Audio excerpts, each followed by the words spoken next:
The number of people catching infectious diseases has dramatically dropped since the 19th century. That's because we've understood how they spread and how to prevent them.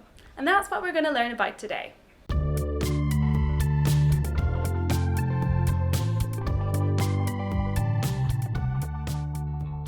Make the most of this video and your revision time with my study along workbook.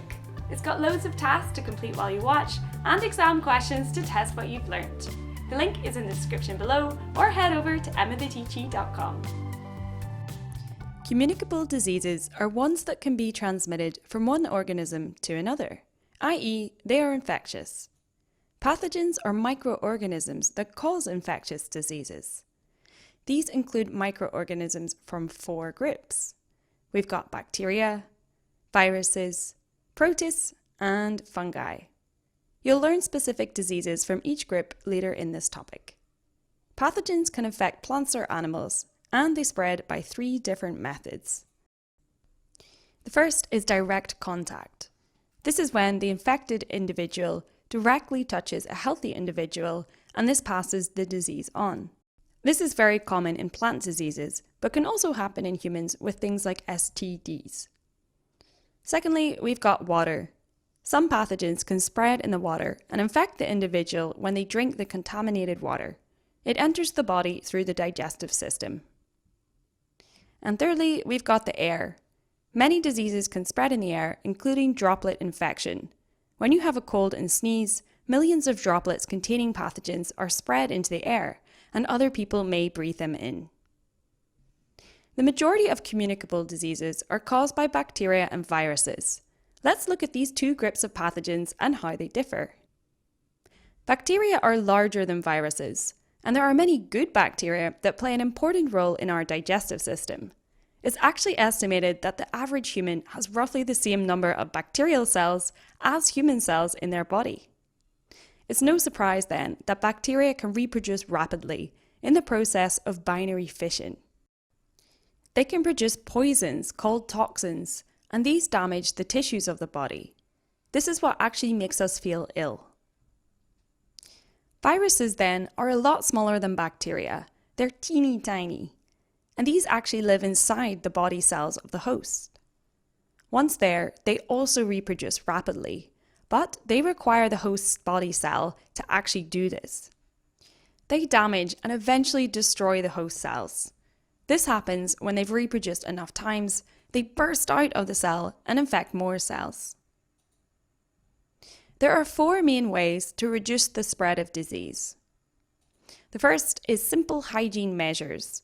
These include things like washing your hands after using the bathroom, using disinfectants to clean kitchen and bathroom surfaces, and food safety things like keeping raw meat separate from other foods, and using tissues when sneezing or coughing.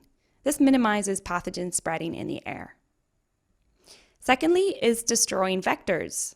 Vectors are organisms that carry disease.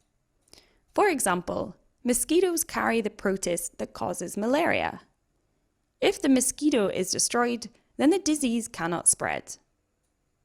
We can also isolate infected individuals until they're better. This is done when the disease is highly infectious or dangerous, for example, Ebola. Isolating them reduces the number of healthy people who come into contact with them. And finally, we've got vaccinations. You'll learn a lot more about this in the vaccinations video, but this prevents disease by introducing a small amount of a dead or harmless pathogen into the body. The immune system then learns how to destroy the pathogen and can do this if it ever comes into contact with the full disease. Okay, let's test what you've understood. Pause the video and try these quick questions, and then when you're ready, just press play and we'll go over the answers. 1. What is a pathogen? A microorganism that causes disease. 2. Name the 4 groups of pathogens. We've got bacteria, viruses, protists, and fungi. 3. How do bacteria make us ill? Well, they reproduce rapidly and release toxins, which are poisons. These damage our tissues. It's important that you do have the reproducing rapidly part in your answer, as if it were only a very small number of bacteria, then you wouldn't actually feel any illness. Okay, 4. A farmer finds 2 of his plants have a disease caused by a fungus carried by aphids. That's this little green guy here. Name 2 possible ways he could reduce the spread of this disease to the rest of his crops. So the first thing he could do is isolate the infected plants. He could also destroy the aphids. These are the vectors for the disease. So if he gets rid of those, then the disease won't spread any further. You could also describe how he could do this, for example, some form of pest control. And just to note that vaccinating the other crops isn't an option here, as plants don't have an immune system like we do. Alright, how did you do on the questions? In the next 3 videos, we're learning about the different types of diseases. Click here to start learning about viruses, and if you've enjoyed this video, please don't forget to subscribe. It really supports me in continuing to make them. Thank you for watching. Bye!